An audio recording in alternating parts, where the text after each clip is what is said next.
Boa noite a todos. Mais uma noite de encontro com o professor Walter de Andrade, projeto Iniciação. Boa noite. E numa data muito importante, 9/9 de 2023. É com você, Gilberto. Olá, boa noite. Estamos ao vivo. Mais um projeto de iniciação aqui nesse sábado. E é isso aí. Vamos lá. Boa noite, professor. Boa noite, Gilberto, meu irmão Gilberto Cartilha, meu irmão Carlos Nascimento. E boa noite a todos aqueles que estão participando do nosso encontro aqui, né? Esse nosso projeto de iniciação também do Conexão 3005, que é uma honra e uma felicidade muito grande estar aqui com todos, né? Estamos aqui para realizar o nosso encontro semanal, né? E esse encontro é destinado a dar a base filosófica, iniciática, para aqueles que pretendem seguir o caminho da iniciação. Né? A base, são duas bases importantes, que nós sempre deixamos bem claro, né? São os ensinamentos da mestra Helena Petrova Blavatsky e do nosso querido professor Henrique José de Souza, fundador da Sociedade Brasileira de Eubiose. E, evidentemente, nesse contexto todo, nós trazemos também, frequentemente, os ensinamentos dos grandes instrutores da humanidade e através dos tempos e de todas as civilizações, né? Então, o objetivo é a síntese do conhecimento, a fim de propiciar aos pretendentes ao caminho da iniciação informações importantes a respeito dessa finalidade, né? Outra finalidade do encontro também, é muito importante, é propiciar a reflexão a respeito do momento evolutivo que a humanidade está vivenciando neste início do século XXI e início da Era de Aquários. Então, isso é muito importante. Agora, a pessoa pode escolher, para realizar o projeto de iniciação, que é o maior projeto que uma pessoa tem na vida, né? O projeto de iniciação, o seu autoconhecimento.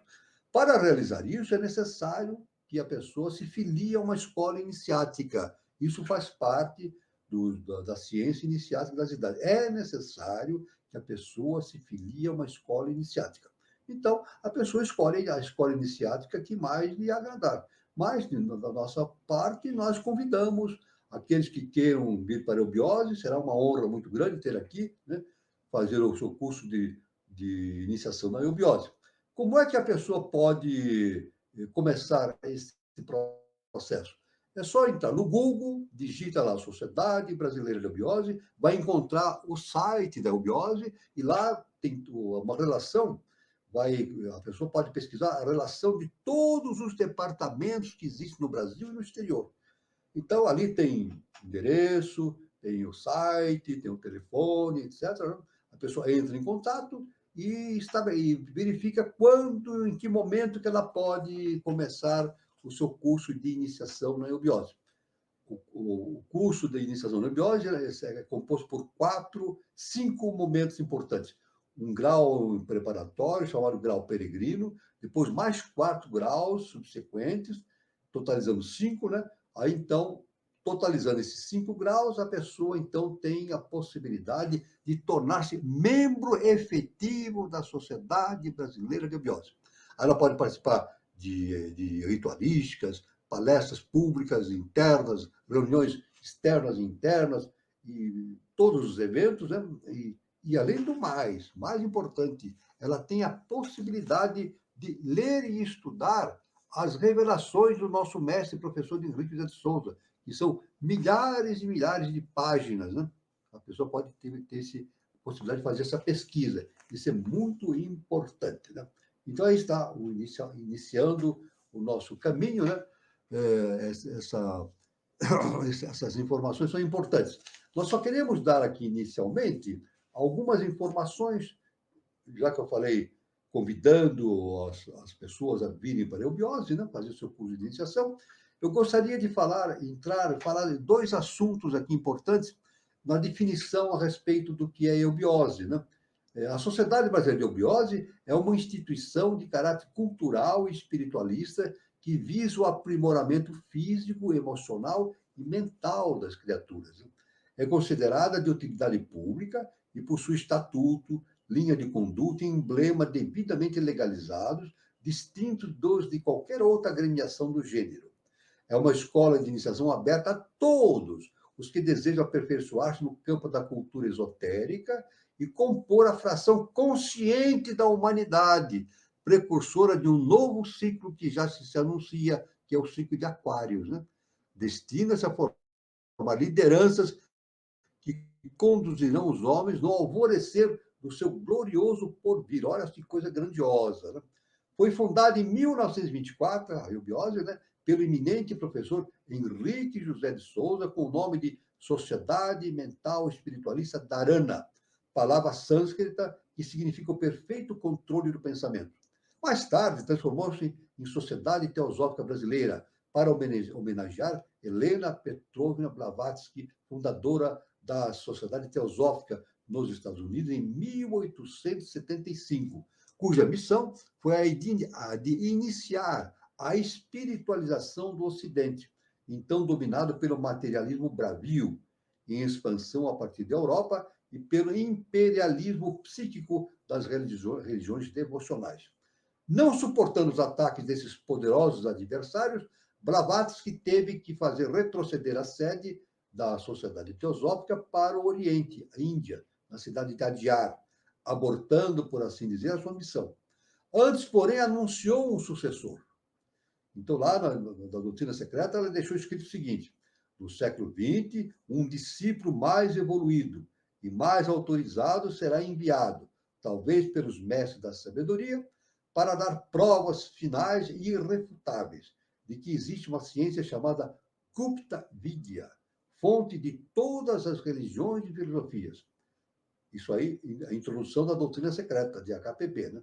Já para terminar o século XX, somente o mestre Henrique José de Souza encaixa-se à perfeição na profecia de HPB, Blavatsky, corroborando, aprofundando e expandindo-lhe a obra com revelações apropriadas ao estado de consciência a ser alcançado pela humanidade no século XXI. Tudo bem? Em 1969, atendendo à exigência do novo ciclo, a Sociedade Brasileira de Eubiose adotou a denominação atual, dando ênfase à doutrina eubiótica, que representa, em plano superior, o universo teosófico. Visa, em primeiro lugar, desenvolver a infância e a juventude, por serem as prodigiosas sementes da nova era que se aproxima para o mundo. Por isso, traz como lema, em latim, o seguinte lema: Spes mestres in semine, que significa em latim: a esperança da colheita está na semente. E como programa, o combate ao analfabetismo, aos vícios, maus costumes sociais, superstições, fanatismos, à mentira, aos erros e equívocos, onde quer que se manifestem. A eubiose divulga e ensina a ciência esotérica, a boa conduta moral e a renúncia, para que o homem se transforme e encontre a felicidade, que é o sinal de que está no caminho de Deus, a parte de convicções filosóficas, crenças religiosas. O que significa eubiose?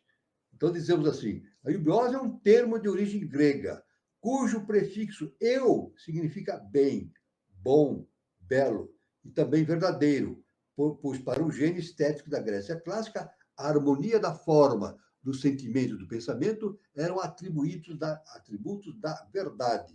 Vale dizer, manifestações da divindade no homem.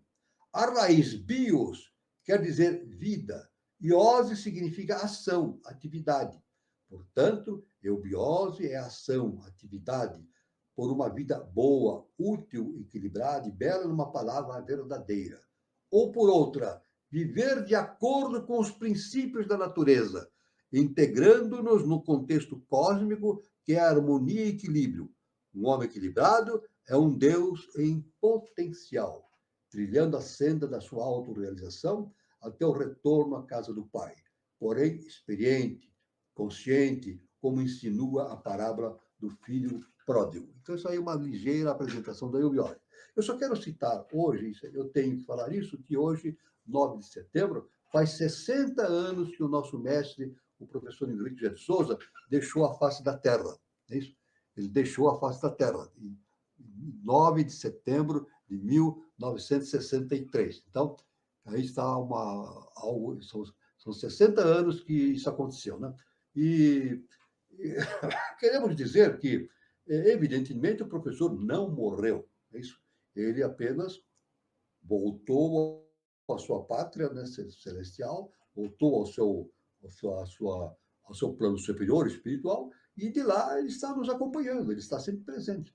Aliás, eu devo dizer que o professor Henrique de Souza, numa das suas revelações para os seus discípulos, ele disse o seguinte: onde quer que vocês estejam falando sobre a obra do Eterno na face da terra, eu estarei presente.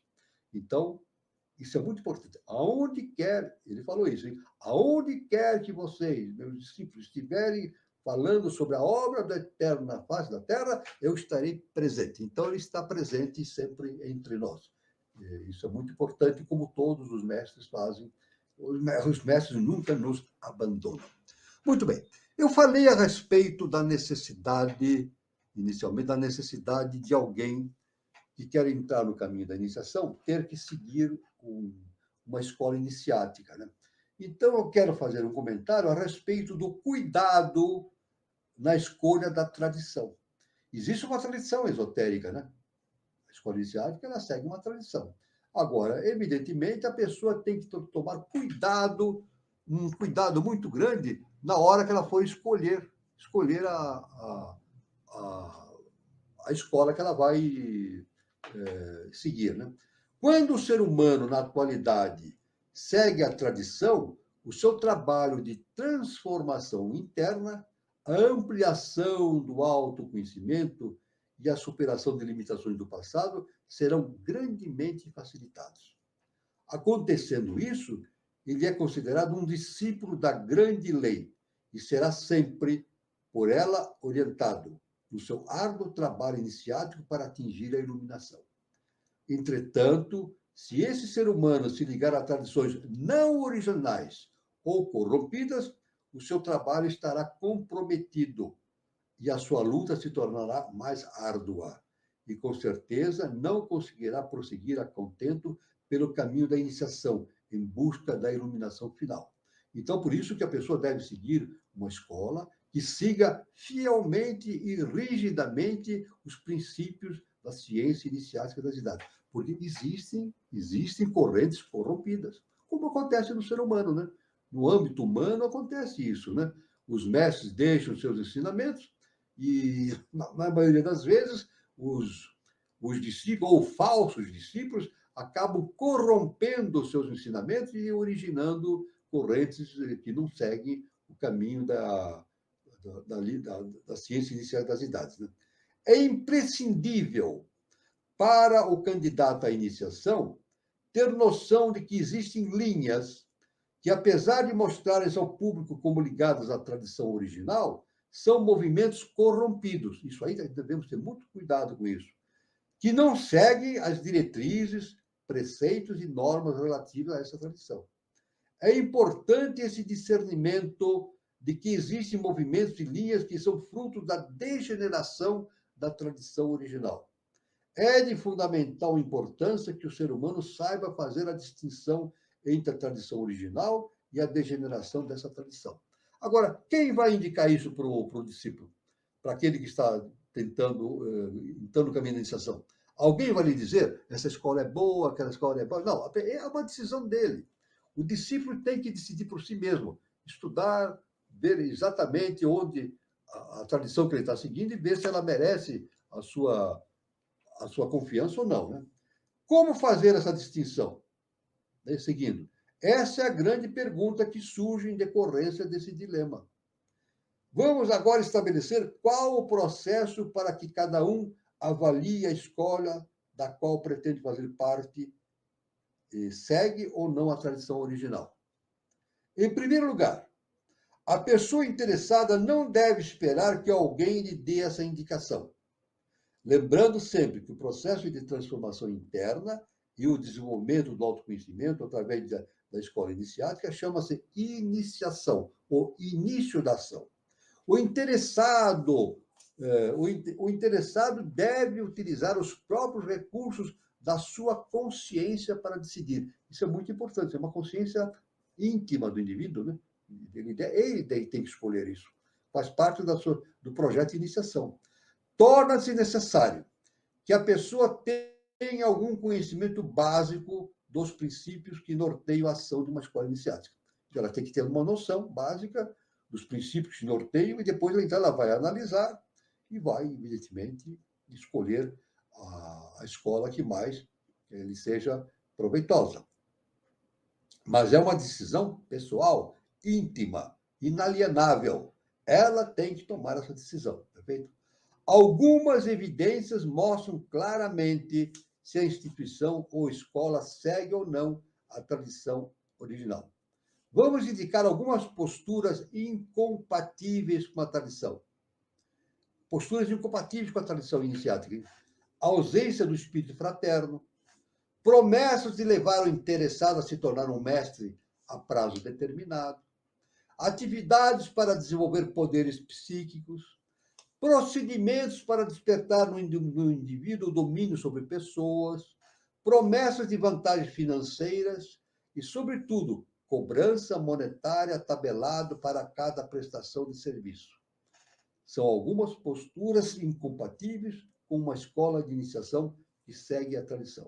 Então, o básico no processo iniciático, para a pessoa analisar se uma escola é realmente uma escola iniciática, é utilizar aquele ensinamento que Jesus, o grande mestre Jesus, o Cristo, nos deixou. Ele falou assim: conhecereis a árvore por seus frutos. Pronto, é isso. A pessoa analisa a escola, onde vai, antes de desfilar, ela analisa a escola, vê o trabalho dela, os frutos que ela produz, e vê se ela não comete algum desvios nessas questões que nós denunciamos. Então, aí, evidentemente, a pessoa adquire uma perfeita condição de certeza para seguir o caminho iniciado das idades dentro de uma escola iniciática que siga exatamente esses preceitos, né?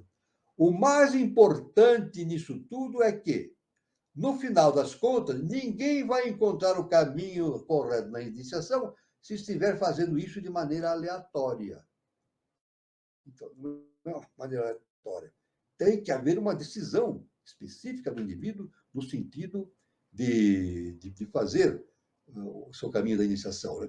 Continua valendo um velho princípio conhecido desde tempos antigos. Quando o discípulo está pronto, o mestre aparece. Devemos entender também que o mestre sempre está presente na consciência do ser humano, mas frequentemente não é enxergado. Isso é verdade. Os mestres estão sempre presentes na nossa consciência. Eles nunca nos abandonam. Mas o problema do ser humano é que eles não enxergam os mestres. Esse é o problema nosso do ser humano, é que nós não enxergamos os mestres. Então, é necessário, então, fazer que a nossa consciência evolua para um nível de vibração superior, para que nós possamos constatar a presença dos mestres ao nosso redor, né? Isso é muito importante. Ao se afirmar que o mestre aparece quando o discípulo está pronto, isso significa, em verdade, que a consciência desse discípulo torna-se capaz de perceber o mestre que dentro dele sempre esteve. Então, o mestre está sempre dentro de nós. A questão é perceber a presença dele ou não, ou de um mestre ou de muitos mestres, né? O grande escritor e poeta Mário Quintana,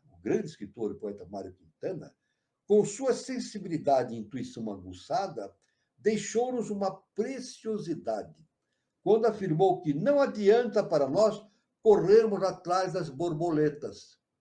Não adianta correr atrás das borboletas. O importante, disse Mário Quintana, é cuidarmos bem do nosso jardim, porque assim as borboletas virão inevitavelmente a ele. Então, não adianta correr atrás das borboletas.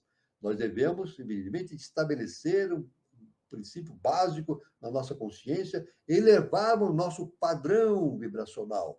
Com isso, podemos estabelecer a possibilidade do nosso intercâmbio psíquico com os mestres. Isso é muito importante, né? Porque existe um princípio fundamental no universo. Um princípio fundamental no universo que é o seguinte: os semelhantes se atraem. Então, se a pessoa quer conhecer o mestre, quer entrar em contato com o mestre, trabalhe, estude, se aprofunde nos conhecimentos para produzir a elevação do seu estado vibracional. Então, evidentemente, a pessoa vai se aproximar do mestre, evidentemente. Nosso jardim de forma oculta e transcendental é nossa consciência.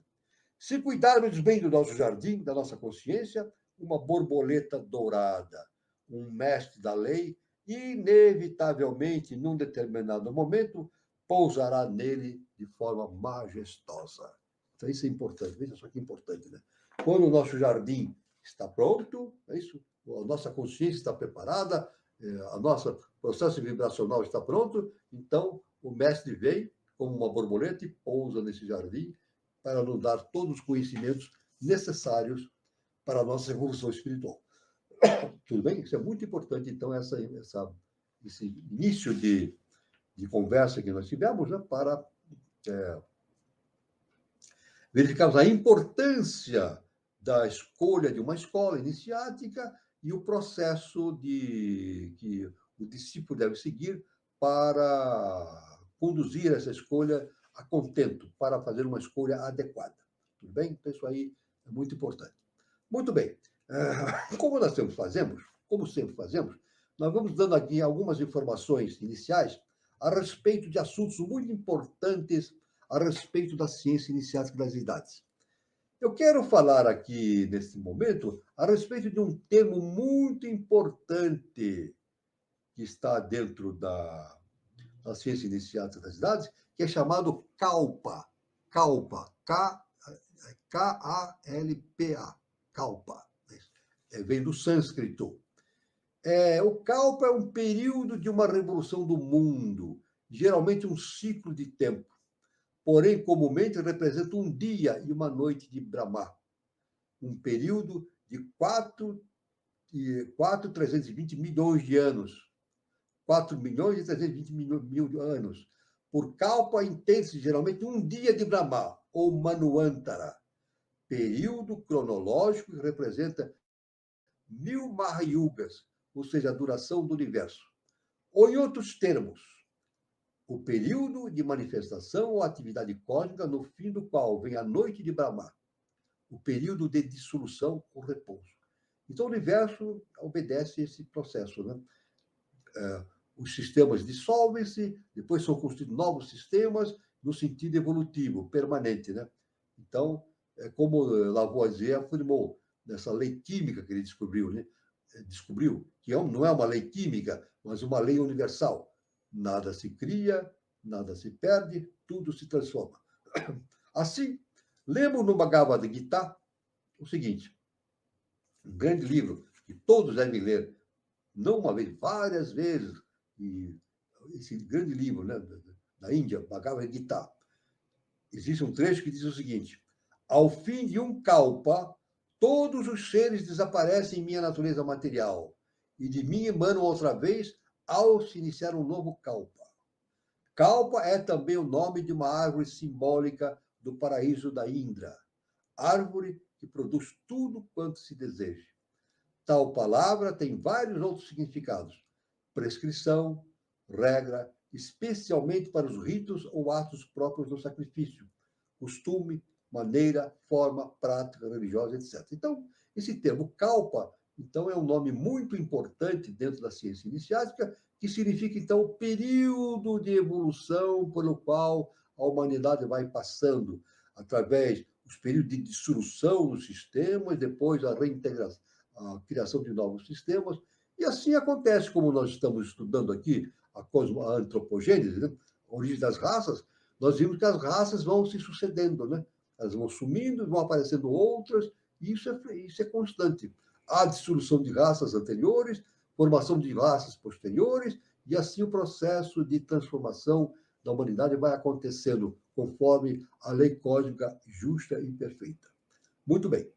Um outro termo também de uma enorme importância que nós queremos aqui abordar é o nome Kama. Escreve-se K-A-M-A, Kama.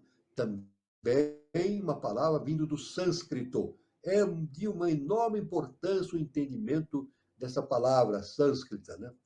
Kama significa mau desejo, lascívia, luxúria, concupiscência, volição, apego à existência. Kama é geralmente identificado como Mara, o tentador. Mas Mara foi justamente o demônio que, segundo a tradição diz, tentou o Siddhartha Gautama, né? Ele foi tentado por Mara, assim diz a tradição. Kama significa também desejo, apetite, paixão, afã, sensualismo, prazer, amor, o deus do amor, o cupido hindu, objeto amado, coisa desejada ou apetecível. É também o quarto princípio na constituição humana, em cujo caso é designado pelo nome geralmente de Kama Rupa, o centro do homem animal, local dos desejos e paixões animais, formando a linha de demarcação que separa o homem mortal da entidade superior ou imortal. Então, o sentido de Kama, né? É a vida que se manifesta no corpo astral e que por ele está condicionada. Caracteriza-se pelo atributo da sensibilidade sobre a forma rudimentar de sensação, ou sob a forma complexa de emoção, ou de qualquer dos graus que há entre ambas. Tudo isso se reduz a desejo, isto é, aquilo que é atraído ou rechaçado pelos objetos, segundo causa e prazer ou dor ao eu pessoal. Então, Kama é o mundo dos desejos, evidentemente. É claro que no processo de iniciação, no caminho da iniciação, nós, seres humanos, temos que transformar esse desejo em vontade. Então, existe o desejo, que é para satisfazer os apetites, né, gerados pela nossa personalidade, né, sensuais, e a vontade, não. A vontade é a execução de uma determinação superior, que segue, evidentemente, a lei cósmica justa e perfeita. Então, nós devemos fazer essa transformação através da iniciação. Superar o mundo dos desejos e passar para o mundo da vontade, da realização, da iniciação, o início da ação. Evidentemente, como decorrência desse termo Kama, nós temos aqui uma outra palavra que tem profunda relação com esse nome Kama, que representa o mundo dos desejos, que é o Kama Deva, sânscrito, Kama Deva. Então, está com relação com Kama, né? Segundo as ideias populares, é o deus do amor, um Visadeva do panteão hindu. Como Eros de Hesíodo, degradado até o nível de Cupido pela lei exotérica, e mais degradado ainda pelo sentido popular que posteriormente se atribuiu a esse termo. Assim, é Kama, um ponto sumamente misterioso e metafísico. A mais primitiva descrição védica de Kama cita apenas o fundamental daquilo que o simboliza. Kama é o primeiro desejo universal, consciente de bem e amor, em geral. Para tudo que vive e sente, requer proteção e benevolência. O primeiro sentimento de infinita e eterna compaixão, piedade, que nasceu na consciência criadora da força única, logo que veio à vida, a se ser como um raio absoluto. Diz o Rig Veda, um escrito maravilhoso do panteão hindu, né? Da religião hindu. Diz o Rig Veda, o desejo surgiu primeiro nele, que foi o germe primitivo da mente, e que os sábios, investigando com seu intelecto, descobriram em seu próprio coração ser o laço que une a entidade com a não-entidade, ou seja, humanas com o puro Atman Buddhi. Não há qualquer ideia de amor sexual no conceito. Kama é, por excelência, o divino desejo de criar felicidade e amor. E somente séculos depois, à medida que a humanidade começou a materializar através da antropomorfização, seus maiores ideais em simples e áridos dogmas, Kama tornou-se a potência que satisfaz o desejo no plano animal.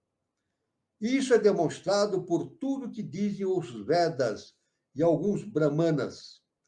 No Atharva Veda, Kama é representado como Criador e a divindade suprema. No Tatiya Brahmana, é o filho de Dharma, Deus da lei e da justiça, teve de Zadra, Deus da fé. Noutro relato, também da Índia, né, surge o coração de Brahma. Outros o apresentam nascido da água, isto é, do caos primordial ou do abismo. Isso. Daí um de seus nomes, Iraja, nascido da água, Iaja, inato, Yatmambu, ou existente por si mesmo. Pelo fato de levar a sua bandeira o signo de Makara, Capricórnio, também é chamado de Makara Ketu. A alegoria sobre Shiva, o grande yogi, que reduz cama a cinzas com o fogo do seu olho central, pode ter inspirado ao Mahadeva, epíteto de Shiva, desejos amorosos de sua esposa, enquanto se encontrava entregue às suas devoções. É muito sugestiva e diz que, através desse meio reduziu Kama à sua forma espiritual primitiva ou incorpórea, Ananga, que é outro dos epítetos de Kama. Então, aí, veja bem, o assunto é complexo, muito vasto, mas nós podemos, então, verificar essa polaridade, né? Entre o Kama, que é o mundo dos desejos, e o mundo superior, que é o mundo da vontade, da realização espiritual do indivíduo. É claro que nós temos que fazer a transformação. No fundo, não é eliminar isso que nós temos dentro de nós, é transformar. O projeto todo é a transformação interna, através do autoconhecimento. Transformar tudo que nós temos dentro da nossa personalidade, que nós podemos considerar como absurdos e nocivos, etc., não são nocivos em si mesmos, apenas são potenciais. É matéria-prima.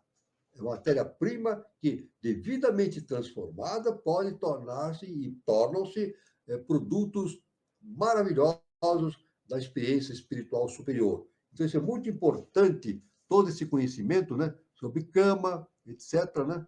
É muito importante esse entendimento. Então, vimos aqui a Kamadeva. Tem um outro com relação também, na sequência desse entendimento, nós temos aqui uma outra informação, que é justamente o Kama Loka, que vem do sânscrito. Imediatamente esse conceito, né? Que nós estamos falando de Kama, nós temos um outro nome importante do sânscrito chamado Kama Loka. O plano semimaterial, subjetivo e invisível para nós, onde as personalidades desencarnadas, as formas astrais, chamados Kamarupa, permanecem até se desvanecerem totalmente, graças ao completo esgotamento dos efeitos dos impulsos mentais, que criaram esses eidolons das paixões e desejos humanos e animais. Então, o Kama Loka realmente é um nível de estado de consciência, né? Evidentemente ligado à Kama, e para onde se dirigem as almas não evoluídas e também os Kamarupas, né? É o Hades dos gregos antigos e o Amente dos egípcios. É a região das sombras silenciosas. Uma divisão do primeiro grupo dos Trailokas. Então, aqui é o mundo das sombras, o mundo das sombras. Né? Evidentemente, dentro da nossa tradição aqui ocidental, nós podemos ver com outros nomes específicos. Né? É o limbo ou purgatório dos católicos romanos, e é o Summerland dos espíritos americanos. Kama Loka é a região ou mansão do desejo, a esfera anímica, terceiro e quarto princípios da Terra. Não necessariamente na superfície da Terra, onde os restos astrais dos defuntos corrompem-se e se decompõem. Nesta região, as almas dos mortos que não são puras vivem, seja conscientemente ou em estado de estupor, até que seus Kamarupas, formas de desejo, são abandonados para uma segunda morte, ao se desintegrarem. Verifica-se a separação dos princípios superiores. Ao se despojar dos princípios inferiores, a entidade imortal do homem, com seus afetos purificados e os poderes que tem adquirido durante a sua existência terrena, entra no estado de Devachan. Olha só que importante, né? Assim, pois, o Kamaloka é a primeira condição pela qual passa a entidade humana depois da morte, a condição que precede o Devachan. Aliás, aqui no nosso mundo ocidental, o Espiritismo fala justamente do mundo inferior, né? O astral, né? Do mundo astral, né? Então, o astral inferior, né? Isso aí onde as almas ficam lá peregrinando e estocadas até que tenham a possibilidade de se libertarem do seu mundo, camásico, né? E atinge uma consciência superior. Isso pode, inclusive, demorar séculos, né? Pode demorar séculos. Quando, no caso de Kamarupa, não. O Kamarupa ele vai se decompondo e vai se dirigindo em direção da zero dimensão. Isso é inevitável. Mas as almas não purificadas ficam nesses estágios, nesses baixos astrais, né? Citado no Ocidente, né? Até que eles tenham, através da ação dos seres que por ali circulam, seres de alta hierarquia, né? Mestres, né? Eles consigam perceber a presença dos mestres e consigam, evidentemente, raciocinar, tirar conclusões a respeito do seu estado de sofrimento, naquele estado inferior, e consigam superar as suas limitações até reiniciar o processo de evolução para atingir os planos espirituais superiores. Então, aí está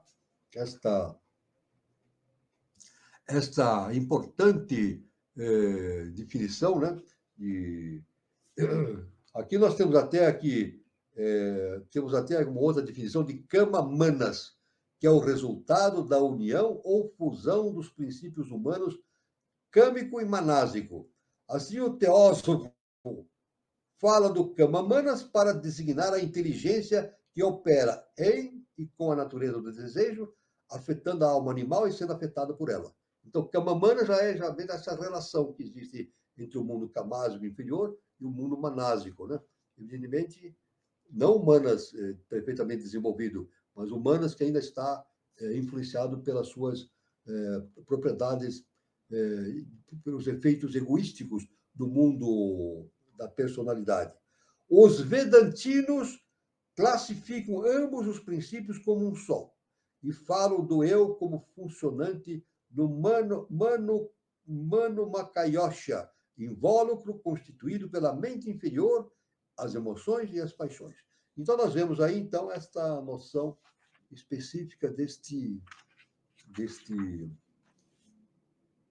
Em seguida, temos a noção de Kamarupa, mas nós já abordamos isso no encontro passado. Podemos futuramente voltar novamente a respeito desse assunto, que é de enorme importância, né?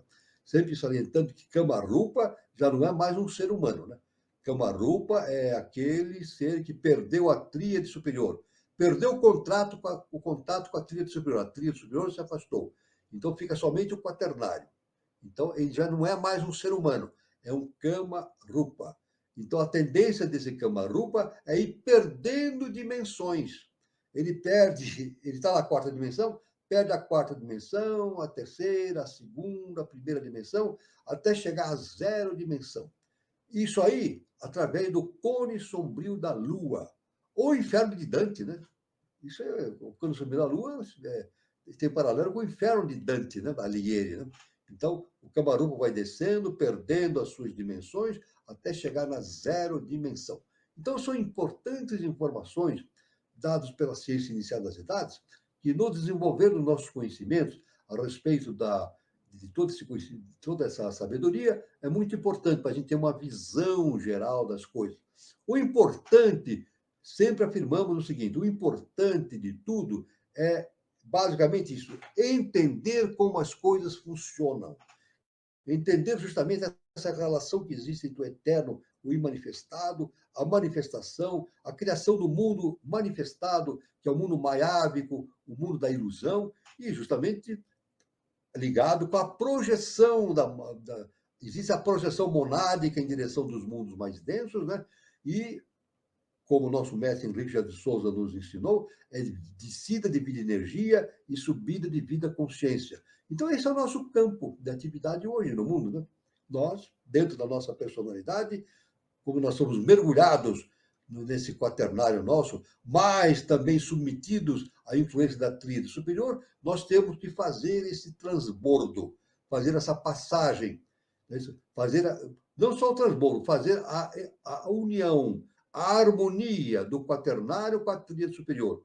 Não é eliminar o quaternário, fazer a harmonia através da transformação dessa potencialidade interna, pessoal, em potencialidades superiores,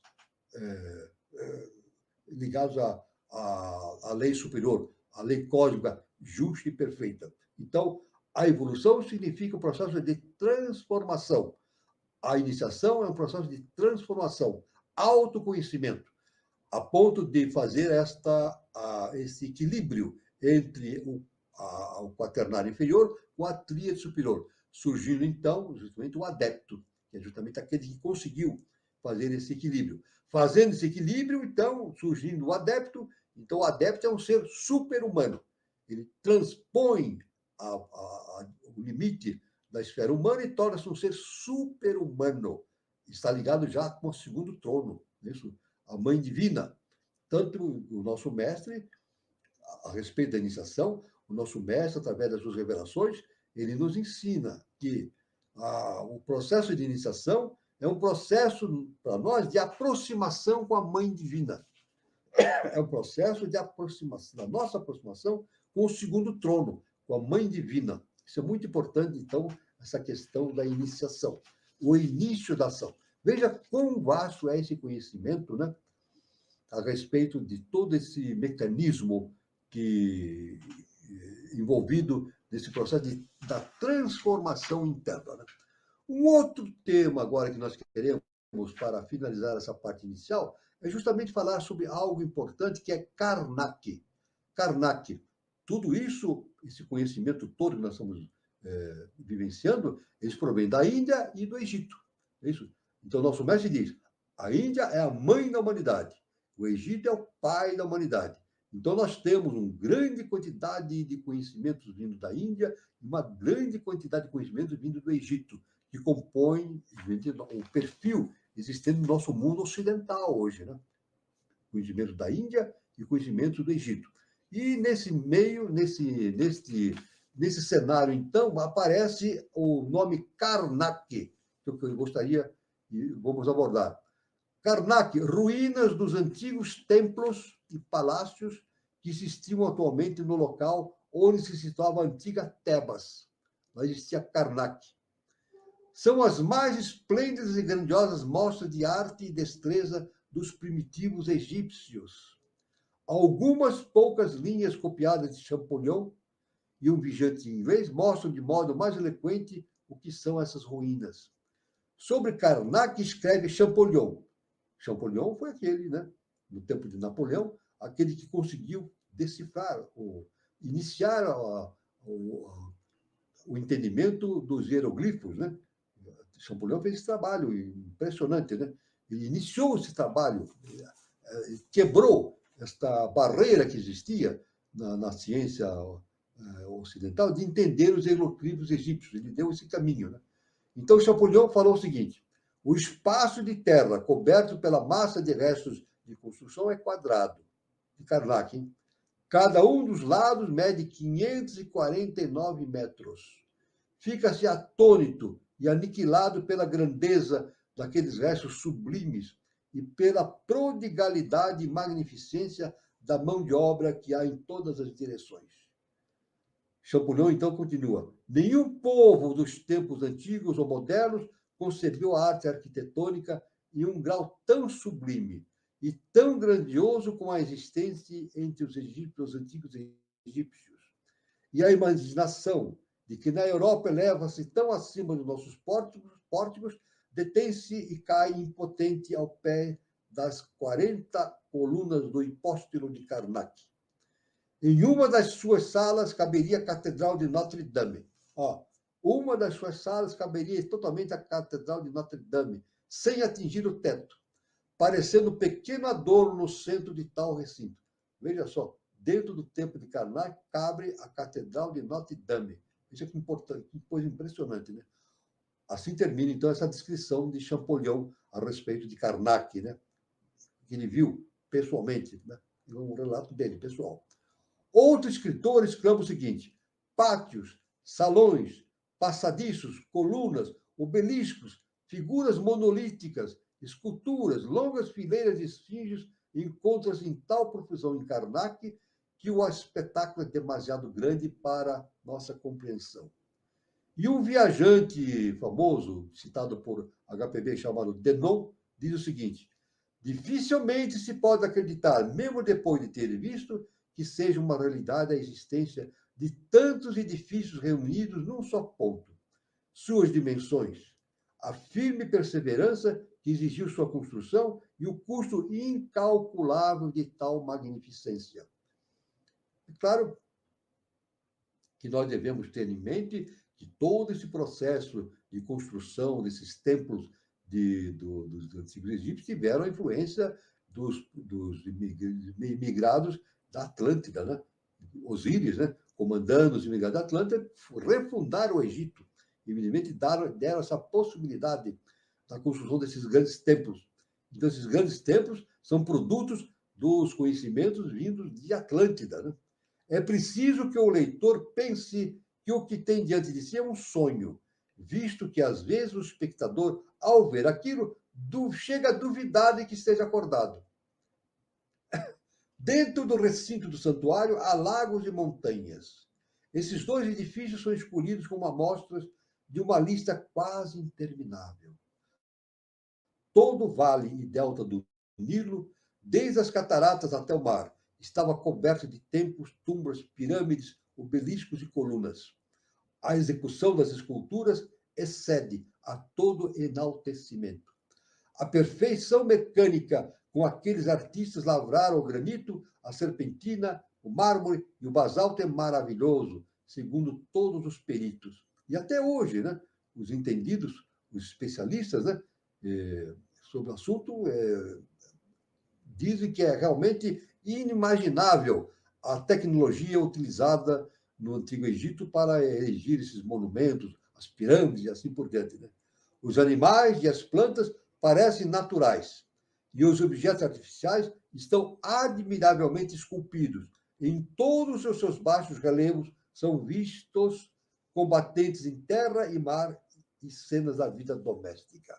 Então, veja que coisa impressionante justamente toda... Isso tudo, veja bem, no caminho do estudo, da iniciação, a gente vai entrando por todos esses caminhos e percebendo a união que existe entre todos esses aspectos, né? Nada está isolado.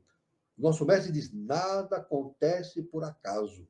Então, há uma sucessão de eventos evolucionais, através das raças, né?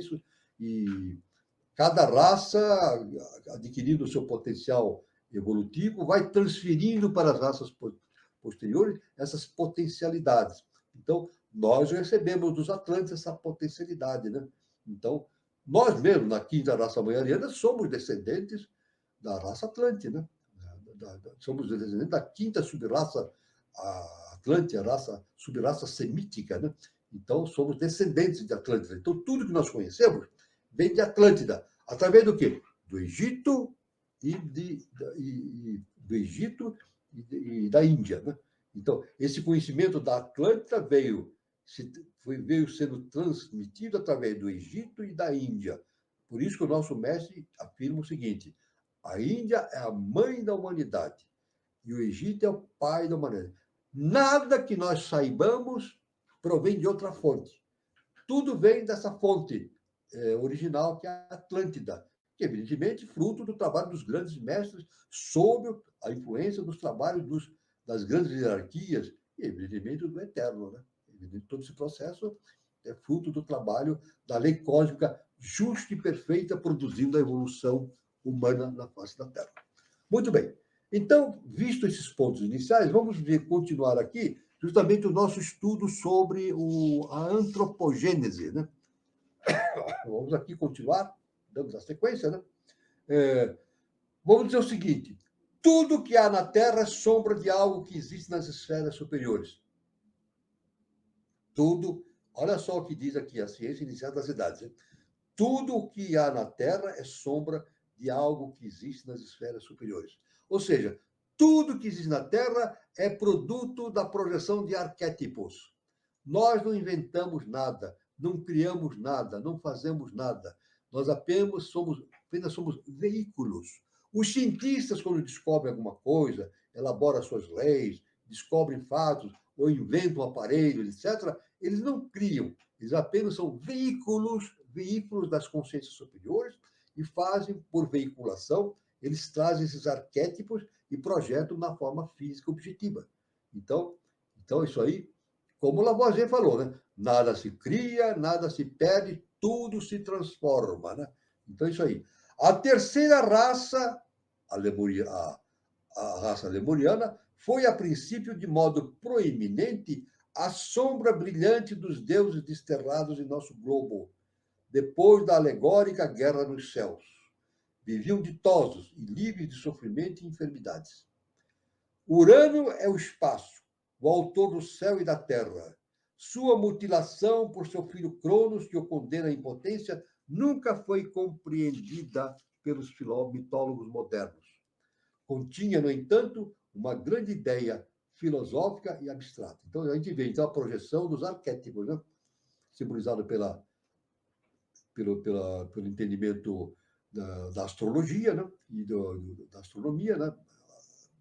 Astronomia superior, né? São projeção de arquétipos que provém do mundo superior, arquetipal, para o mundo objetivo. Urano personifica os poderes criadores do caos, o espaço, poderes que fazem com que os pitres desenvolvam-se de si mesmos, homens primordiais, do mesmo modo que depois esses homens desenvolvam, por sua vez, sua progênie, sem nenhum desejo de procriar. A obra da geração fica suspensa por um momento e passa a Cronos, tempo, o qual se une à Terra, ou matéria, produzindo assim os titãs celestes e terrestres. Olha só que importante. Todo esse simbolismo se relaciona com os mistérios da evolução. É uma alusão aos esforços da natureza para criar, por si mesma, homens realmente humanos. O tempo devora a sua obra inútil, e vem o Prometeu e rouba o fogo divino. Então vem a lenda de Prometeu, né? Na mitologia, Prometeu rouba o fogo sagrado e traz para a consciência humana. Ele rouba dos céus, né? E traz para o mundo humano. E essa ideia de Prometeu é justamente a função das hierarquias. As hierarquias servem de veículos para o eterno, para trazer esse conhecimento para o mundo objetivo, nosso, evolutivo, né? Então, nada se cria, nada se transforma, nada se perde, tudo se transforma. Em todas as partes, o homem de nossa raça aparece depois de um cataclisma de água. Olha o que diz aqui na ciência iniciática, né? Em todas as partes, o homem de nossa raça aparece depois de um cataclisma de água. Os deuses e os mortais têm uma origem comum. Os deuses e os mortais têm uma origem comum. A mitologia grega grava essas verdades por meio de símbolos e da vida dos seus deuses no Olimpo. Então, a mitologia grega no Olimpo, a mitologia tentava, evidentemente, trazer para a consciência humana este processo divino de ligação entre os deuses e os seres humanos. A mitologia grega, através de símbolos, tenta transportar para a consciência humana esta verdade imutável da ligação entre a consciência humana e a consciência superior. Nós somos frutos dessa consciência superior, né? As qualidades características dos primeiros homens físicos foi do orgulho. O orgulho, então, caracterizou a qualidade dos primeiros homens físicos. A lembrança dessa terceira raça e dos gigantes atlantes foi transmitida de uma geração a outra até os dias de Moisés. Estas duas primeiras raças não tinham religião alguma. Não conheciam dogmas, nem tinham de crer pela fé. Logo que foi dotada de mente, a terceira raça se sentiu una com o onipresente, desconhecido e invisível todo, a deidade universal única. Então, aí, evidentemente, Quando a terceira raça recebeu a possibilidade da ativação da tríade superior, então houve essa ligação, né? Através de Antakarana, que é a ligação do quaternário com a tríade superior. Antakarana, ou seja, surge então a consciência humana. Surge nesse momento a inteligência. Nesse momento surge a inteligência. Conforme o nosso mestre, nosso amado mestre professor Henrique de Souza, ele diz: a inteligência é a projeção de Deus no homem. A inteligência é a projeção de Deus no homem. Dotado de poderes divinos e sentindo em si mesmo o seu Deus interno, cada um sentia que era um Deus homem em sua natureza, embora um animal em seu eu físico. A luta entre os dois começou no mesmo dia em que provaram o fruto do conhecimento, ou da árvore da sabedoria, luta pela vida entre o espiritual e o psíquico e o físico. Isso aí é representado, então, alegoricamente, como o Jardim do Éden, né? Então, a consciência humana provou do fruto da sabedoria, evidentemente, envolveu-se nela, não é isso? E, claro, com isso, foi expulso do paraíso. Foi expulso do paraíso significa o quê? Deixaram de ser guiados pela consciência divina, simplesmente, e tiveram a possibilidade de desenvolver o livre-arbítrio. O livre-arbítrio. Tanto que Jeová, ao expulsar Adão e Eva do paraíso, ele disse o seguinte, está na Bíblia: agora comereis o pão com o suor do teu rosto. Então, vocês vão ter que trabalhar para a sua própria evolução. É a independência do ser humano no sentido do autoconhecimento, né? Os que dominaram os princípios inferiores, subjugando o corpo, uniram-se aos filhos da luz. Os que caíram vítimas de suas naturezas inferiores, converteram-se em escravos da matéria. Então, lá na Lemúria aconteceu isso, uma divisão. Isso. Muitos caíram para a sombra da luz, para o lado da luz, e outros para o lado das sombras. Isso aconteceu. Caíram na batalha da vida imortal, com a vida mortal. E os que assim caíram foram a semente das futuras gerações dos Atlantes. Os números dos elementos, ou seja, o germe do fenômeno, né, eram por ele reverenciados e respeitados como seus progenitores. Caim foi o primeiro sacrificador às forças superiores. Foi o primeiro que cometeu um crime, né? Adão e Eva eram os tipos da terceira raça. Caim simbolizava a primeira humanidade masculina e Abel a feminina. O assassinato ou derramamento de sangue não significa que tenha sido tirada a vida de Abel, mas refere-se à separação do sexo. Então, aí está. Então, essa a história de Caim e Abel tem uma simbologia muito importante, muito difícil de ser entendida, mas que faz parte dos estudos da ciência iniciada das idades. E todos aqueles que estão no processo da iniciação têm a possibilidade de entrar nesses assuntos e, por si mesmo, ir verificando a realidade dos fatos, né? Então, isso é muito importante, então, essas considerações, né? Então, nós vamos aqui, parando por aqui, então, passo a palavra ao nosso irmão Carlos Nascimento, para a gente dar fluxo ao nosso encontro com perguntas, opiniões, ou opiniões dos nossos queridos irmãos. Professor, é o seguinte, a gente, como o senhor disse, né, a herança atlântida é Egito e Índia, tá? Então, correspondente ao pai e à mãe. Mas a gente viu uma outra duas grandes correntes, professor, que traz também muito simbolismo, né? Que é a grega e que é a hebraica, né? Com a Adão e Eva. Sim. Onde tudo isso se funde? Bom, vamos dizer o seguinte, olha. A Grécia é fruto do Egito. A gente sabe disso, né?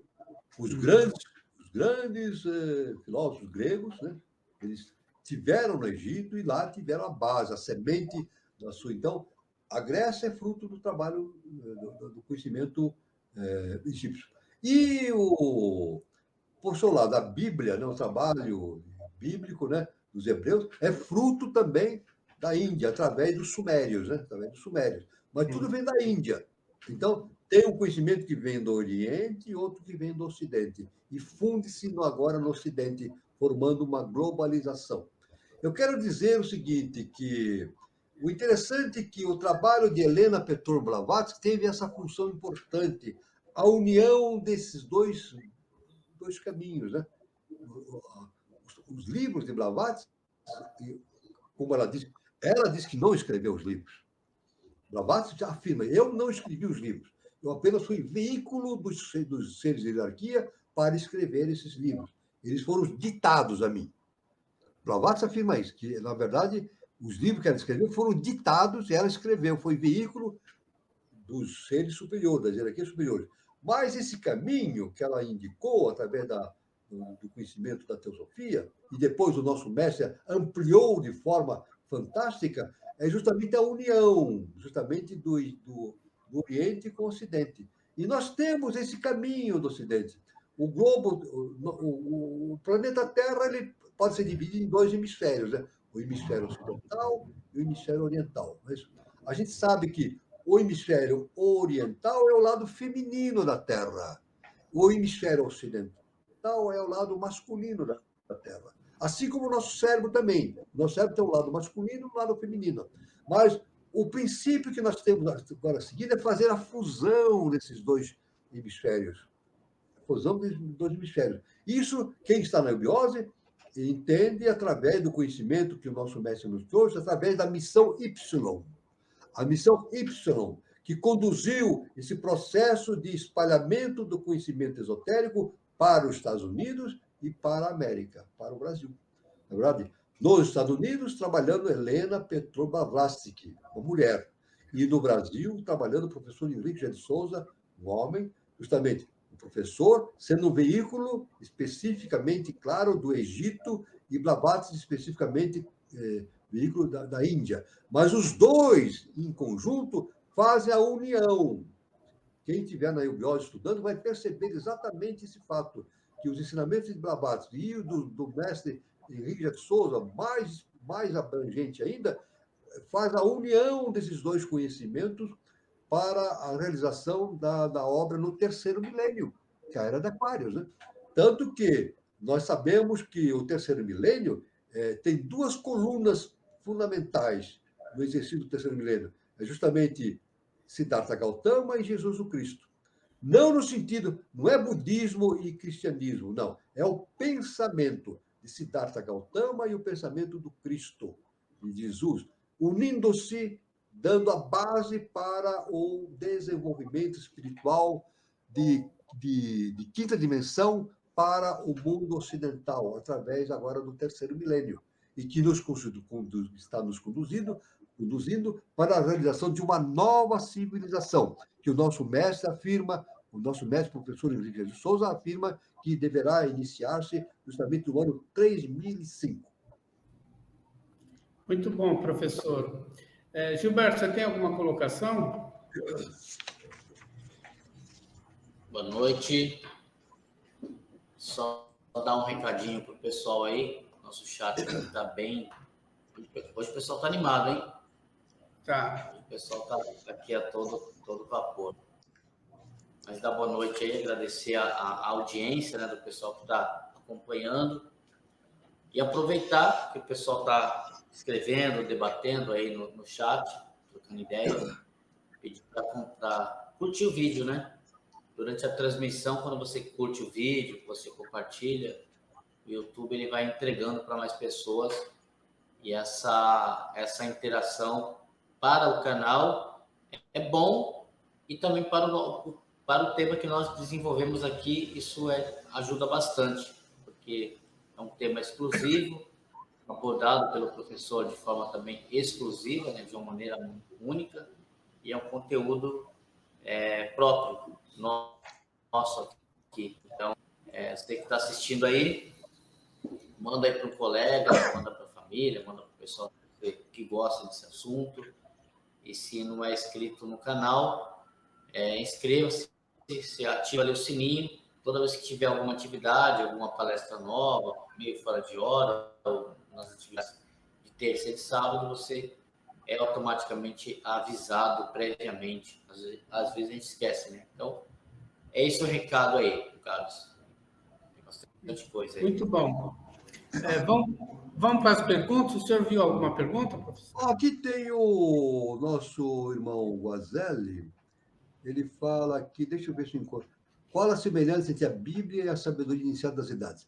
Então, veja, se a gente analisar a Bíblia, ela tem um fundamento, é isso, vindo da Índia. Ela tem um fundamento vindo da Índia. Isso aí, se a gente estudar, a gente vai ver que ela tem realmente fundamentos. E tem um fundamento vindo do Egito também, a gente sabe, né? Moisés foi um iniciado.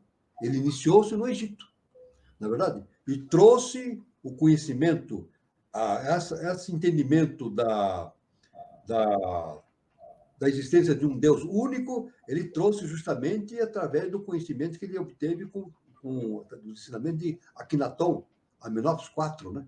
Então, ele trouxe esse conhecimento do monoteísmo, Mas a Bíblia tem um fundamento também na Índia, né? Ela teve influência, né?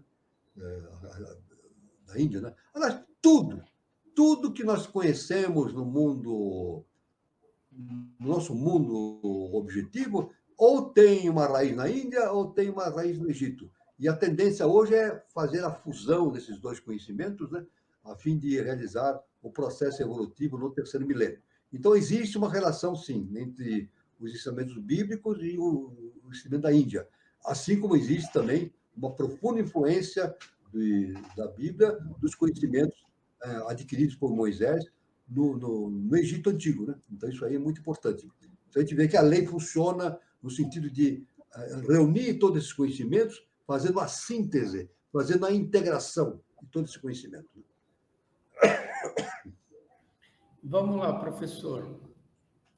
A Gil Tomé, ela aproveita que o senhor falou sobre postura e relata o seguinte: nós, peregrinos no caminho da iniciação, também não teríamos o dever de ler o Código de Ética da escola para conhecer a postura recomendada, professor? Sim. Ela fala o Código de Ética da escola. Que escola que ela está falando? Da eubiose? Sim, especificamente, claro. A eubiose tem um estatuto. Né? Tenho aqui, está em minhas mãos, aqui nas minhas costas, aqui na prateleira, tem um estatuto da eubiose, justamente, mas aí sobre a forma de estatutária, realizando a configuração na forma de como entidade social, né? Então, os estatutos, né? Na forma de uma entidade social existente, né? Agora, existe o código de ética básico dado pela ciência iniciática. Eu posso citar um código de ética dado na eubiose, que é justamente os mandamentos agartinos. Quem estiver na eubiose vai estudar os mandamentos agartinos, da qual se originou todos os mandamentos e leis, etc., que existiram na Índia ou na Grécia, em Roma e assim por diante, né? No Oriente Médio.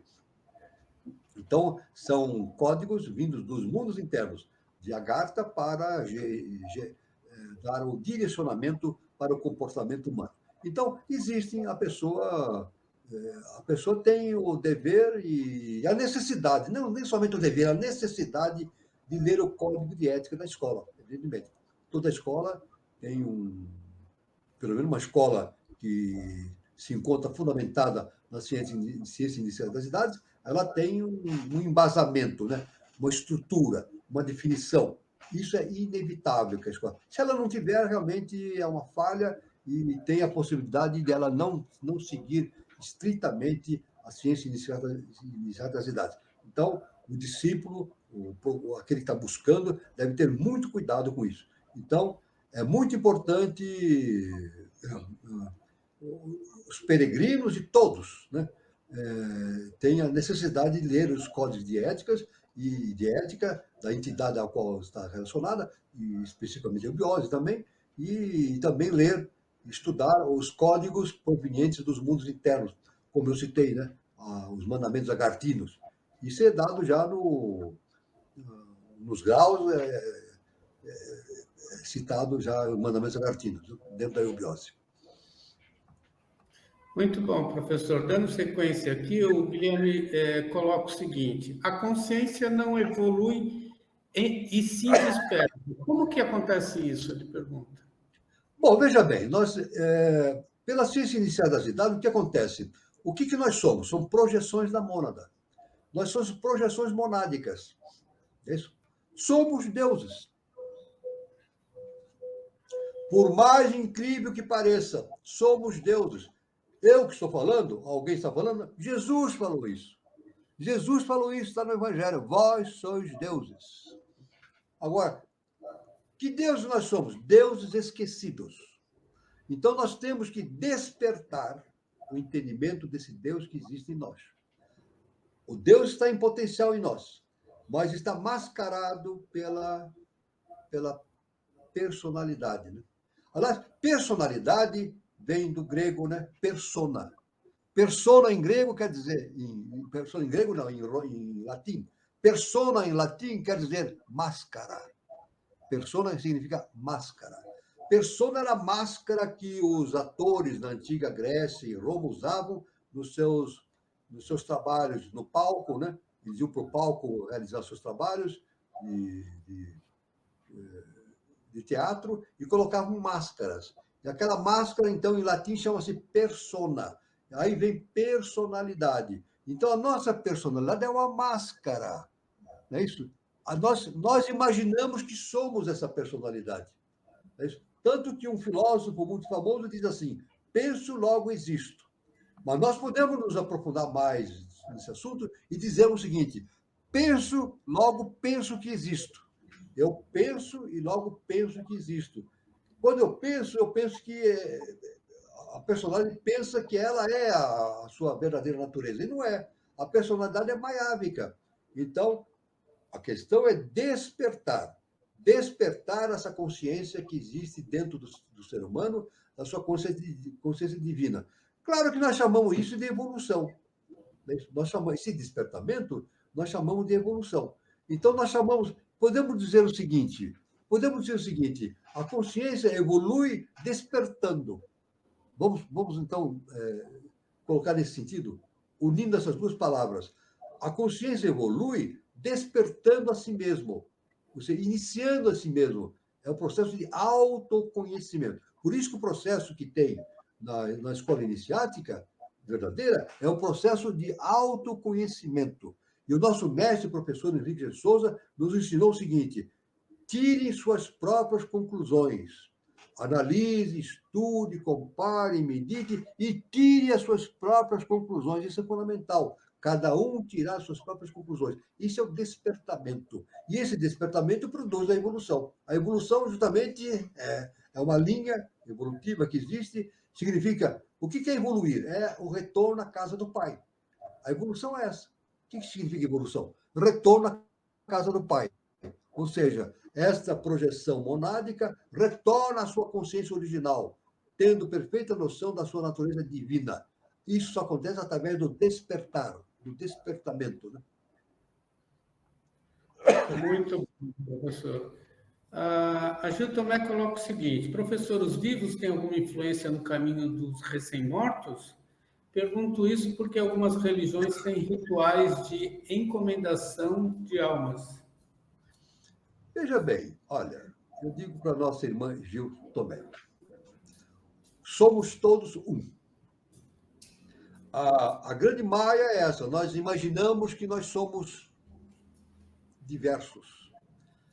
A nossa imaginação maiávica nos coloca nessa situação, nós somos diversos. Cada um é um. Não é cada um é um, não. Nós somos todos um. Então, evidentemente, aqueles que passaram pela sua existência terrena e foram para o mundo hiperfísico, é claro que nós podemos fazer as nossas mentalizações em direção desses desencarnados para ajudá-los no seu processo evolutivo, né? Então, os seres humanos têm que se auxiliar uns aos outros. Nós temos que dar as mãos. Isso é importante. A fraternidade, né? Nós temos que colocar isso no mundo definitivamente no terceiro milênio, a fraternidade, o amor universal. E esse amor universal abrange tudo, né? Então, tem uma influência, sim, claro que tem uma influência. As nossas preces, os nossos pensamentos positivos desses desencarnados, isso é muito importante. Isso é muito importante nessa relação que nós temos com os falecidos, nós vivos, né? Ou nos consideramos vivos, com os falecidos, que, na verdade, não são falecidos, eles apenas mudam de plano. O nosso mestre deixou ensinado o seguinte: a morte é a maior das mentiras. Isso aí está num dos livros de Paulo de Tarso. Paulo de Tarso escreveu num dos seus livros, né? Das suas epístolas. A morte é a maior das mentiras. A morte não existe. A morte não existe. O que existe é a transição da consciência de um plano para outro, do plano físico denso, depois vai para o plano hiperfísico, ou inferior ou superior, dependendo do seu estado evolutivo. Então, esta união entre o que nós chamamos de mortos-vivos é importante, porque aqueles que desencarnaram não morreram, estão vivos. E então, as preces e as emanações mentais positivas, de amor, que nós dirigamos a essas pessoas, é muito importante. Faz parte da fraternidade, do amor universal. Muito bom, professor. A Regina Tomé, ela também coloca o seguinte: ser expulso do paraíso é uma frase que ouço de alguns clientes que passam pelo processo de expansão de consciência acerca da responsabilidade daquilo que as suas próprias ações produzem no mundo. E, de fato, a gente ouve muito sobre isso, né? Sobre essa expulsão de paraíso, né, professor? Na verdade, veja bem, isso aí é a forma alegórica escrita na Bíblia, né? Ser expulso do paraíso. Agora, veja bem, vamos analisar agora o nome paraíso. O que significa paraíso? Olha lá, para, além de, no grego, no latim, né? Para significa além de, no grego, né? Para, além de. Iso é Isis, a mãe divina, o segundo trono. Então, para Isis. Paraíso significa além de Isis. Quem entra no paraíso significa ultrapassou o segundo trono e entrou no paraíso, foi além de Isis. Não é verdade? Então, é claro que esta questão de ser expulso do paraíso é uma forma alegórica que a Bíblia usa, né? Moisés usou para designar a expulsão, para designar esse desligamento da influência divina sobre as decisões humanas. Então, antes, vamos imaginar, então, a terceira raça-mãe, né? Lemúria, os lemurianos. Antes que eles tivessem a tríade superior desenvolvida, né? Colocada na sua consciência, eles eram dirigidos pelos deuses. A hierarquia. Eles construíam templos, casas, construíam mais, não de maneira inteligente, de maneira intuitiva, guiados pelos seres superiores. No momento em que eles tiveram a ativação da tríade superior, então a gente pode dizer, foram expulsos do paraíso, ou seja, deixaram de ter aquela influência divina sobre eles nas suas próprias decisões. Por isso que o Deus falou para Adão e Eva: agora comereis o pão com o suor no teu rosto. Ou seja, tudo que vocês fizerem tem que ser feito através do seu próprio esforço. Não é verdade? Na verdade, Deus não dá nada para ninguém. Vamos falar. Isso é duro de falar isso. Deus não dá nada para ninguém. Deus oferece a possibilidade. Ele dá a potencialidade. Mas nós temos que desenvolver essa potencialidade e transformá-la em questão evolutiva superior. Então, é o autoconhecimento. O nosso processo evolutivo depende de nós mesmos. Não é um Deus ou um ser superior que vai nos fazer evoluir. Não. Eles nos dão as informações, nos dão os ensinamentos, as bases para que nós prossigamos. Tanto que Jesus, o Cristo, quando curava uma pessoa, ele dava o fim ao karma da pessoa. Não que ele curava, mas o karma da pessoa estava no final. Ele apenas executava a cura. Mas, quando a pessoa ia embora, a pessoa estava indo embora, ele falava para a pessoa: vai e não peques mais. Jesus falava assim: vai e não peques mais. Ou seja, vá e não cometa os mesmos erros, senão o karma volta. E o seu problema vai continuar. Então, esse ser expulso do paraíso significa, de uma forma alegórica, esta separação entre a influência divina sobre a decisão humana. Então, o ser humano, na Lemúria, passou a ter a possibilidade do livre-arbítrio. Isso existe atualmente? Não. A maioria da humanidade não exerce o livre-arbítrio. Vamos repetir? A maioria que eu digo são bilhões de seres. Bilhões de seres. Pode ser 5, 6, 7 bilhões. São 8 bilhões de seres, né? Uma quantidade enorme de seres não exerce o livre-arbítrio. Eles são comandados por sugestões exteriores, tanto físicas como hiperfísicas, tanto de seres encarnados como de seres pertencendo ao mundo das sombras. Então, a maioria da humanidade segue o direcionamento dado por seres que estão fora da sua consciência, tanto no mundo encarnado como desencarnado. Então, a maioria da humanidade ainda não desenvolveu o livre-arbítrio. É uma grande conquista. Agora, quem vai dar o livre-arbítrio para o ser humano? Não é Deus. É o ser humano que tem que conquistar isto, através do autoconhecimento. O ser humano desenvolve o livre-arbítrio através do seu próprio esforço interno. Ou seja, ele liberta-se do quê? Do que o ser humano liberta-se? A gente pergunta agora. Essa liberdade. A liberdade do ser humano significa o quê? Libertar-se de si mesmo. Por isso que Jesus disse: conhecereis a verdade e a verdade vos libertará. Conhecer a verdade é conhecer o Deus que existe dentro de nós. E liberdade, qual é a liberdade que nós temos? Conhecendo Deus. Nos libertamos de nós mesmos, do nosso egoísmo, das nossas egocentricidades, dos nossos apegos ao mundo e etc. Nos libertamos da nossa personalidade, da nossa máscara. Então, esse é o sentido do processo de maneira geral, essa questão do expulsão do paraíso em toda a sua simbologia. É fácil de entender isso? Não. A pessoa precisa meditar muito e entender por si mesmo o significado dessa alegoria toda. Muito bom, professor. O Décio Oliveira, ele pergunta o seguinte: em uma escola como a eubiose, creio que há um processo de contribuição com a obra. Qual seria esse processo? Contribuição que ele diz, o que é? Que tipo de contribuição que ele está dizendo?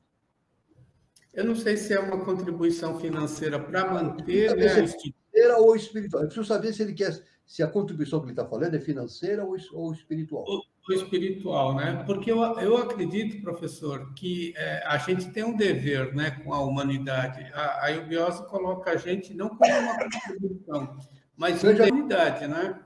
Veja bem, olha, processo de contribuição com a obra significa o seguinte: conforme o nosso mestre. Agora eu vou ficar na frase dele: processo de contribuição com a obra.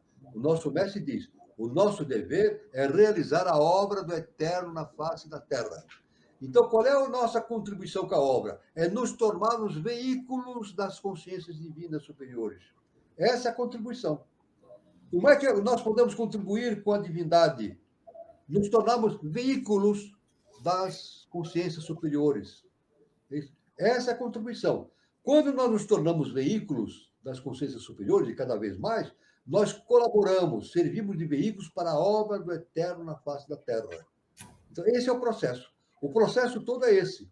Nós devemos nos tornarmos cada vez melhores veículos para a obra do eterno na face da terra. Essa é a grande contribuição espiritual que nós devemos, não, temos que dar para ao processo evolutivo universal. Muito bom. Deixa eu dar uma pausa aqui para passar os recados, né? Nesta quarta-feira agora, dia 12, a gente não tem roda de conversa, mas a nossa roda de conversa só vai voltar a se realizar na terça-feira seguinte, dia 19 de setembro, terça-feira, no mesmo horário, às 20h40, com o tema Uma Viagem ao Reino Vegetal nos Tempos Atuais. E quem falará sobre esse tema é o Emanuel Reis, ele é permacultor de Gaia, em Nazaré, cidade Nazaré da Farinha, que fica lá na Bahia.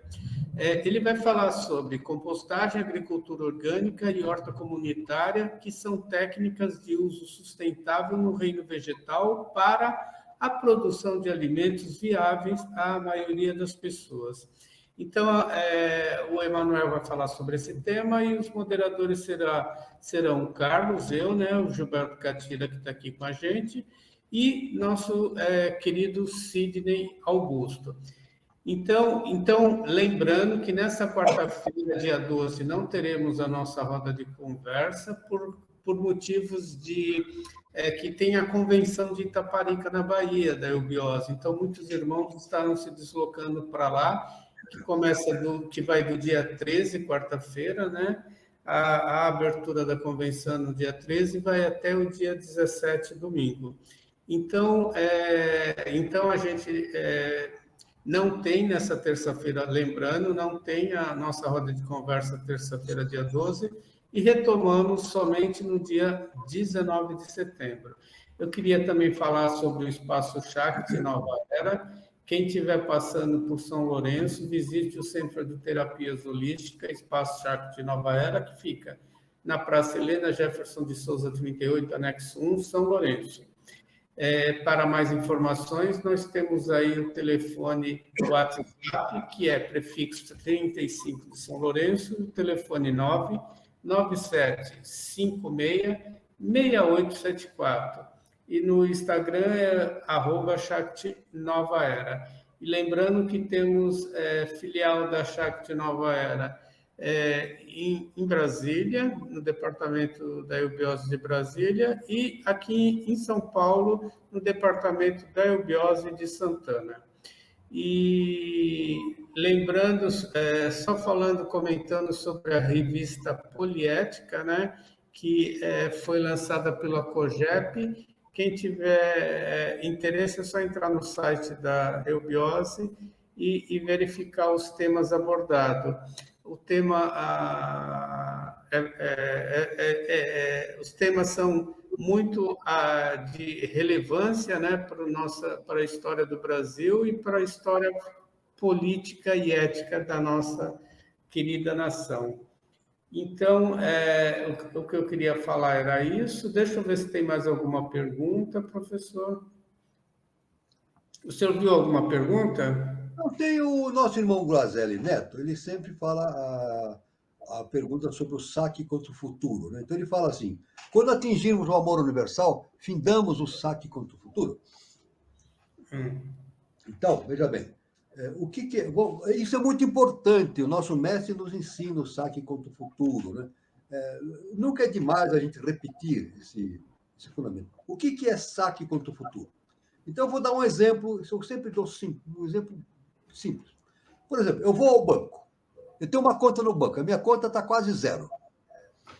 Não é verdade? A realidade é só. Minha conta está no banco quase zero. Aí eu vou falar com o gerente e vou pedir um empréstimo. Ele vai me emprestar dinheiro? Claro que não. Ele não vai me emprestar dinheiro. Eu vou ter que ter algum fundamento que garanta ao banco que eu dê o retorno, que ele não vai emprestar dinheiro para quem não tem, está zero. Ele tem uma conta, tem que ter uma conta, algum rendimento, alguma coisa que dê sustentação a esse empréstimo, né? Isso é básico no mundo econômico, né? Agora, suponhamos que eu vá ao banco, eu vejo, vou falar, a minha conta está quase zero. Eu falo com o gerente e peço um dinheiro emprestado. Aí o gerente chega para mim e diz assim: tudo bem, eu vou te emprestar. Eu vou te emprestar baseado naquilo que você ainda vai ganhar. Isso é absurdo, né? No mundo econômico é um absurdo, né? Acontece isso? Claro que não, né? Mas o gerente fala para mim, eu vou te emprestar o dinheiro baseado naquilo que você ainda vai ganhar através da vida. Isso é o saque contra o futuro. Quer dizer, eu vou sacar o valor do futuro. Assim acontece com o ser humano também. Nós nos tornamos super-humanos quando nos tornamos adeptos. Então, nos tornamos uno com o segundo trono. Né? Agora, mesmo aquele que não é um adepto, o adepto recebe todas as influências pelo seu estado evolutivo, as influências benéficas e para o seu trabalho, né, evolucionais, com uma proximidade mais efetiva com os mundos superiores. Mas, mesmo não sendo adepto, um indivíduo pode receber os benefícios de um adepto. Vou repetir. Mesmo não sendo adepto, um ser humano pode adquirir os benefícios que um adepto tem. É o saque contra o futuro. Como é que ele pode atingir esse efetivo, esse saque contra o futuro? Sendo fiel à obra. Ele pode não ser evoluído, pode ter seus defeitos, pode ter as suas limitações, mas se ele for fiel à obra e a lei vê que ele está se dedicando, sendo fiel à obra, trabalhando diariamente para o seu autoconhecimento e trabalhando pela obra, então a lei lhe dá o saque contra o futuro. Ou seja, a lei oferece para ele tudo aquilo que ele já teria que receber somente na fase de adeptado. Isso chama-se saque contra o futuro. Não é verdade? Então, essa é a base do saque contra o futuro. Né? Então, esse é o entendimento que temos. Né? Agora, quando atingimos o amor universal, nós já estamos lá. Né? Já estamos lá, né? no valor universal superior. Né? Quando o indivíduo atinge o amor universal, que olha, como Jesus ensinou, o amor e o perdão. Quando o indivíduo consegue desenvolver disso dentro de si, com toda a plenitude, o amor e o perdão, ele atinge um estado crístico. Então, ele está uno com a lei ali, né? Com a lei universal, relativa a esse plano evolucional. Né? Então, é isso que eu podia responder para o nosso irmão Guazelli Neto. Mas foi muito boa a pergunta. Parabéns. Muito bom, professor, muito bom. E como chegamos no horário, né, de encerrar, 1h32, eu queria aproveitar e agradecer, né, a participação de todos, a participação em prestigiar o nosso encontro, a participação em fazer perguntas e tudo mais. E eu quero poder estar, assim, também desejando um bom final de semana, mas deixa eu ver aqui. Ah, tá. Eu tenho também um folder de uma palestra pública que vai ter em Santana no dia 16 de setembro, sábado, às 16 horas. Então, essa palestra pública é no sábado que vem. E ele tem como tema, assim, muito interessante, Em Busca de do Coronel Fawcett, A Cidade Perdida, né? Então, é uma palestra aberta, pública e gratuita. Quem tiver interesse pelo tema, quem tiver interesse em participar, é só fazer o seu contato, né? O telefone do Departamento da Eubiose de Santana está aí, é 11-2925-0769, e o palestrante é o José Maldonado, ele é membro efetivo do Departamento da Eubiose de São Paulo, o Departamento da Lacerda Franco. Então, o José Maldonado é um especialista no assunto, ele tem muita informação para passar para a gente. Então, quem estiver em Santana no próximo sábado, né, e puder estar dando uma passadinha lá no Departamento da Eubiose Santana, né, às 16 horas tem essa palestra com o nosso querido palestrante José Maldonado. Então, fica aí um recado. Eu quero mais uma vez agradecer a participação de todos, desejar um bom final de sábado, um bom final de semana, e até o nosso próximo encontro, né? No sábado que vem. E quem que tiver interesse também pode estar indo lá no departamento de Santana, né, na rua Conselheiro Saraiva 387, e participa da palestra do Maldonado. Deixa eu ver aqui. E ela também será transmitida, viu? Quem não puder ir, ela será transmitida pelo nosso canal aqui, canal Conexão 3005, para quem estiver fora de São Paulo. Então, o recado foi dado. Uma boa noite a todos. É com você, Gilberto. Isso aí. Dá um alô para o pessoal que está online e ficou conectado com a gente até esse horário, né? Então, um bom final de sábado, um bom domingo, assim, final de semana. E fiquem ligados aí, não temos conexão, não temos roda de conversa na terça, né? Mas teremos aí a palestra de sábado, né? E vale a pena. Vamos estar aqui conectados. Boa noite, professor. Boa noite, irmão Gilberto Catira. Boa noite, irmão Carlos Nascimento. Boa noite a todos os irmãos que estiveram presentes aqui, nos dando a felicidade e a honra de estarmos aqui conversando. E até sábado que vem. Luz, paz e amor para todos. Fiquem todos com Deus.